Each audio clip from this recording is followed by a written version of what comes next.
Na-miss mo ba yung tatay mo? Na-miss ko. Sobra. Anong reaksyon mo nung nayakap ka ng tatay mo? Na medyo naiiyak. Naiiyak ka. Kasi tagal na rin na hindi kami nagkasama. 3 years. Morning, good morning. Kumain ka na? Kumain na po. Ba't tahimik ka? Parang ganito po ako kapag ano. Talagang ganyan? Pero dapat masaya ka, dito na yung tatay nyo.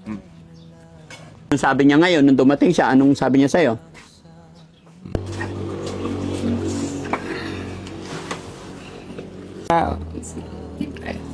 Yung mga anak mo po, sobrang mahal na mahal nila ang nanay nila, ganun din sa tatay nila. Pero ang tanong ng ating mga kapitbahay dito, yung tatay ba, minahal daw ba niya yung kanyang mga anak na iniwan dito? Hindi mo naisip na umuwi na lang para maalalayan mo yung mga anak mo dito? Sabi ng tao na nakausap namin na kapitbahay is, yung tatay daw ng mga batang ito, pag nagkapera, sinusugal lang daw, kaya napabayaan yung mga anak niya.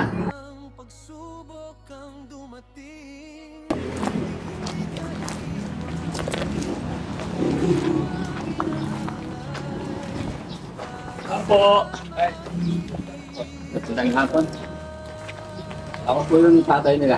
Ay, kayo po yung tatay. Inipit po ako ng lumayo. Pagod na rin po yung pamangkin ko. Hinatid lang ako. Ay, saan po kayo galing? Cavite po. Oo. Kumusta po kayo? Ito po. Mga ano ko, matagal akong hindi naka-uwi. Apo? Matagal akong hindi naka-uwi dahil dun sa naging problema ko rin sa katawan ko. Pero naka-recover naman ako. Ibig sabihin, may mga konting ano ba na lang na nararamdaman. Kasi nung time na napabayaan ko yung mga anak ko, kasi halos ko lang nagit na mga dalawang, siguro mga kulang-kulang, kung aabotin pa ako ng July, 3 taon akong nakauwi. Pwede ba tayo umupo, sir? Para mapag-usap. Hello, kuya. Sa si John Paul? Pumasok. Si Alpolivic, kumusta? Okay lang po. Okay na, kumusta ang pakiramdam mo? Kanina may tusok-tusok pero ngayon okay na. Oo. Kumain ka na ba? Kumain na. Kasi sila walang problema sa kanila. Walang problema sa kanila. May dala akong ano para sa'yo. Kasi alam ko hindi ka kumakain ng karne. Kaya ito dinala ko para sa'yo. Kainin mo. Try. Para. Kapag bigyan din sila nito. Hindi, meron pa. Aljun. Ito, kain kayong prutas ha. Kasi mga kababayan, alam ko si Polivic hindi kakain ng ano man, gaya ng mga dinadala naming iba. Kaya eto, bumili si Mami Rochelle ng grapes para itong alam ko sure makain nila. Kain ka para mawala yung ano.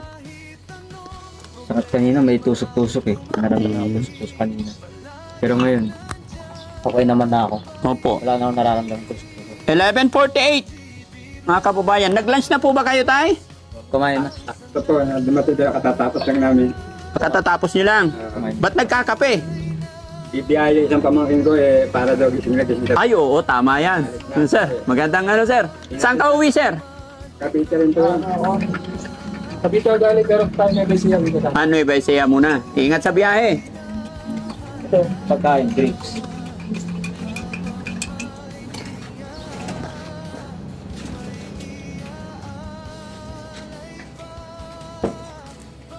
Siyempre ako nga ito ng gatas kang anak ko eh.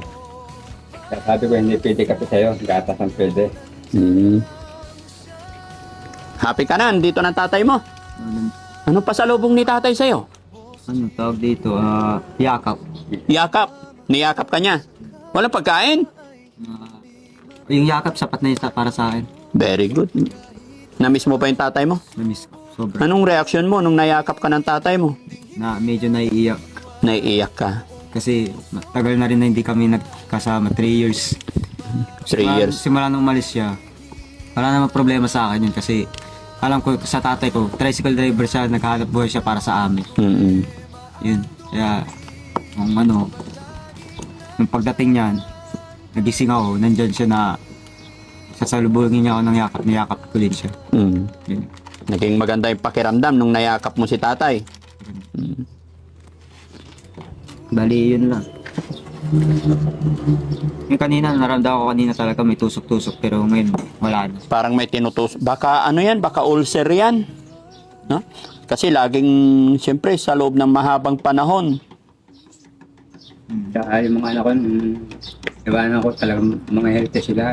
Nagulat nga ako. Pero kasi nung time na 2 years na pumapasok pa to, okay yung padala ko sa kanila. Itong bali, kulang na 7 buwan ako nagpunan sa kanila. Yung 7 buwan na ulit. Na halos magpadala ko sa kanila, patak-patak na lang. Pero kinakamusta ko siya, itinatago niya sa akin yung problema dahil alam niya may sakit din ako. Ayaw na siguro madagdagan ng problema ko. Sige. Nung tinatanong ko siya na okay ba kumakain ko sa ayos, oo daw, bakit hindi na nga daw siya pumasok dahil parang malalay sa akin. Nung time naman na sinabi niya sa akin, yung kapatid namin niyang si RJ, tinanong ko kung pumapasok, tumigil na rin daw siya. Si Aljon, kumusta ka dyan? Iniasa ko. Ha? Morning, good morning. Kumain ka na? Kumain na po. Ba't tahimik ka? Parang ganito po ako kapag ano. Talagang ganyan. Pero dapat masaya ka, dito na yung tatay nyo. Anong napag-usapan nyo ng tatay mo nung dumating siya? Yung mga karanasan na habang wala siya, karanasan nandito lang po kami sa bahay. So anong sabi niya ngayon nung dumating siya? Anong sabi niya sa'yo? Tatagal lang talaga pag kahit gaano kahirap yung tatay ko No? yung harapin yung mga Haharapin yung mga pagsubok.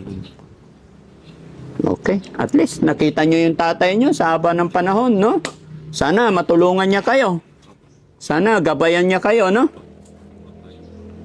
Okay. So yun, mga kababayan, mga kabarangay, isang mapagpalang tanghali po sa atin lahat. Saan man po kayo naroroon, mga kababayan, Luzon, Visayas, Mindanao. Ayan, mag-iingat po tayong lahat, mga kababayan. Ganon din po sa ating mga kababayan OFW, mga kababayan din natin na nasa ibang bansa. At kahapon nanggaling ako dito dahil nilinis namin tong bahay. And then ngayon, dahil ayon sa mga kakapatid is darating ang tatay nila, kaya minabuti ng team na pasyalan sila. Thanks to God, nandito na po ang kanilang tatay. At kasama rin si Mami Rochelle na nagdala ng grapes para kay Polivic. No? So, pasok tayo sa loob, mga kababayan, para makausap natin ng maayos ang kanilang tatay, no? Para malaman natin bakit kaya natiis ni tatay yung kanyang anak na hindi mapasyalan sa loob ng 3 taon hanggang sa nakulong na yung asawa dito na wala nang hubot-hubad. Pero gaya na aking sinabi, mga kababayan, wala tayo sa sitwasyon, wala tayo sa lugar, hindi natin alam kung anong mga punot dulo, hindi natin alam kung ano ang dahilan. Kaya habang nandito si tatay, kakausapin natin para may paliwanag din niya yung kanyang side dahil sa dami ng komento na aming nasasagap dito sa kanilang mga kapitbahay. No? Pero mga kababayan, gaya ng aking sinabi, wala tayo sa lugar, wala tayo nung nangyayari ang ganito. Wala po tayong intention na kung ano man, bad cause. Ang hangarin lang natin ay maayos ang pamilyang ito at makatulong ang Team Daddy Frankie sa abot ng aming makakaya. Kaya mag-comment po tayo na naayon lang at yung hindi nakasama or nakasakit ng ating kapwa. Tuloy-tuloy tayo, mga kababayan. Tara, pasok lang kami. Kausapin ko lang si tatay, ha? Kain ka grapes. Yan, kainin nyo. Hindi ba? Tay, dikit ko lang to, tay. Para maganda, ha?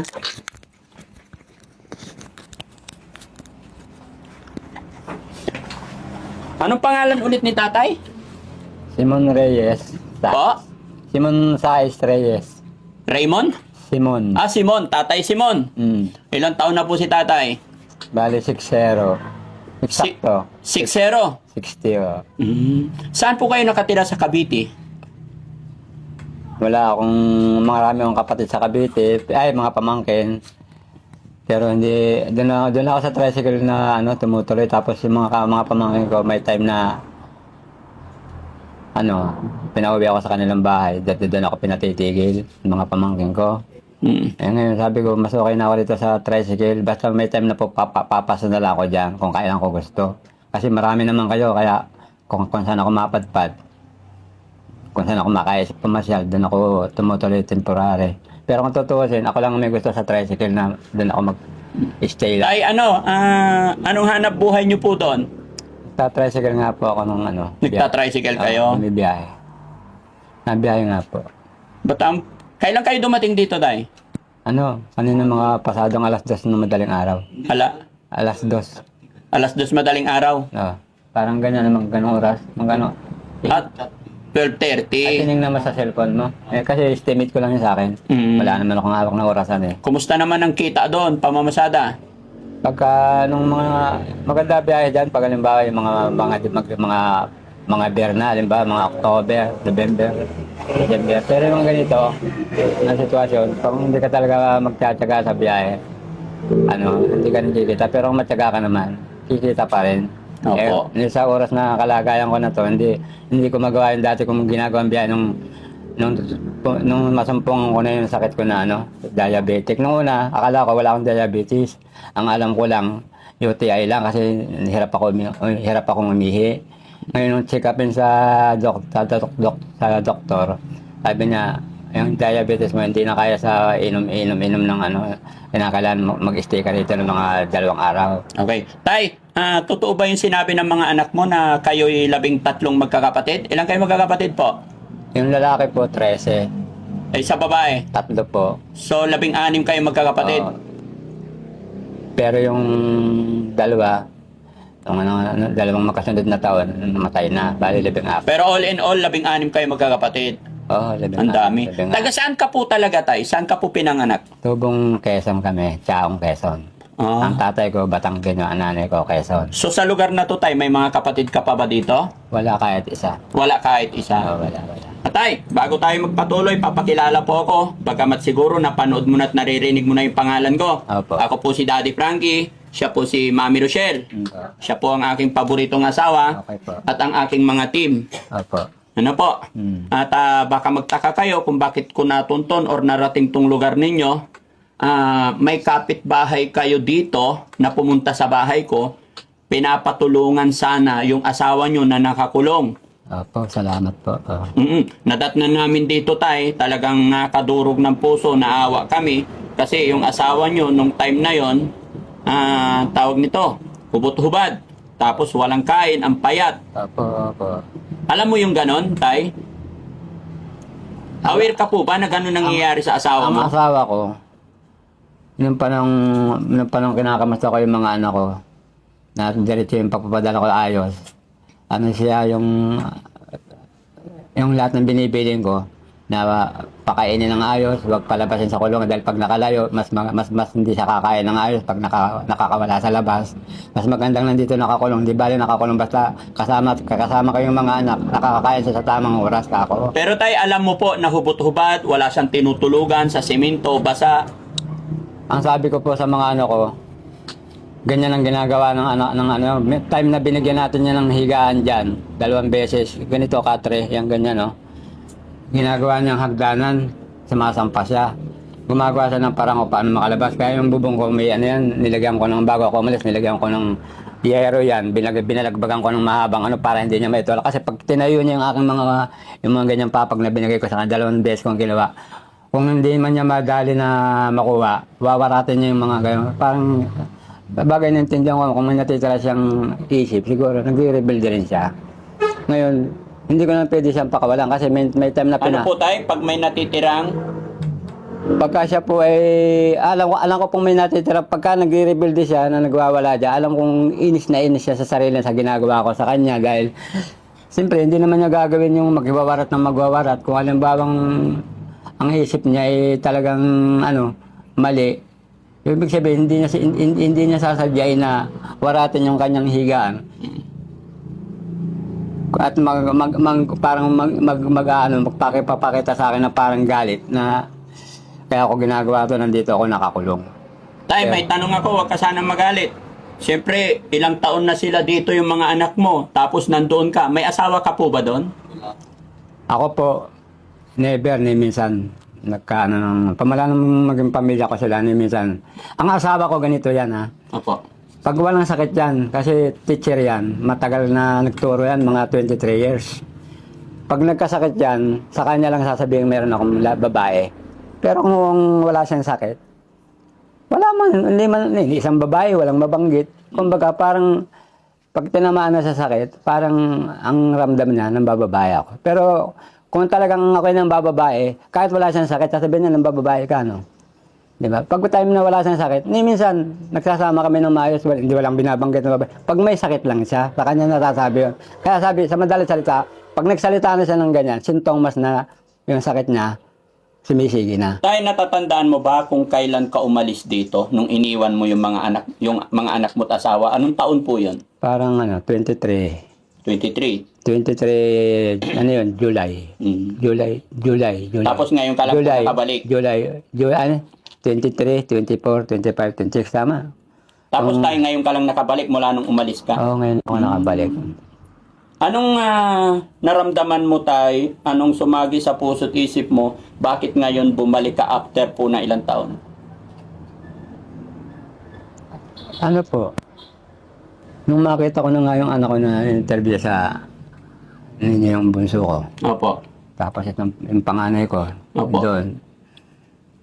Yung tao, ibang tao nga, naiyak eh. Ako pang magulang, hindi mo. Nung napanood mo yung upload ko na umiyak yung anak mo, umiyak yung panganay, at nagsasabi sila na kailangan nila ay pagmamahal, kaya sila nagkaganito. Alam mo ba tayo nung nangyayari sa dalawa mong anak, si Polly Big, tsaka si Aljon, alam mo po ba yung nangyayari sa kanila? Palibasa nga eh, parang ayaw niya. Bilib ako sa mga anak ko. Nagtiis din talaga. Kasi, imbis na sabihin niya tayo nagkukulang kami rito, hindi kami nakakaya sa tamang oras. Pag kinakamusta ko sila, okay lang kami dito tay. Nag-ahanap buhay kami magkapatid. Yung pangatlo at saka yung si Alpi. Nakakaraos kami rito. Yung pala, nagsisinungaling lang sa akin si Alpi. Ang naghahanap buhay. Alam mo ba tayo, nung pagdating ko dito, awang-awa ko sa kanila kasi punti mo dyan sa kabila, punong-puno ng basura. Kumbaga, nanahimik na lang si Aljon sa taas. Tiniis niya lahat yung gutom, yung pangungulila sa magulang. Di ba? Opo. Sobrang hirap ni Aljon. Tignan mo yung anak mo tayo, umiiyak. Opo. Bakit mo natiis yung mga anak mo tay na hindi pasyalan man lang dahil alam mong may kapansanan yung asawa nyo po? Doon sa side na tanong niyo yung sa asawa ko, kaya hindi ko sila napasyalan. Dahil nga,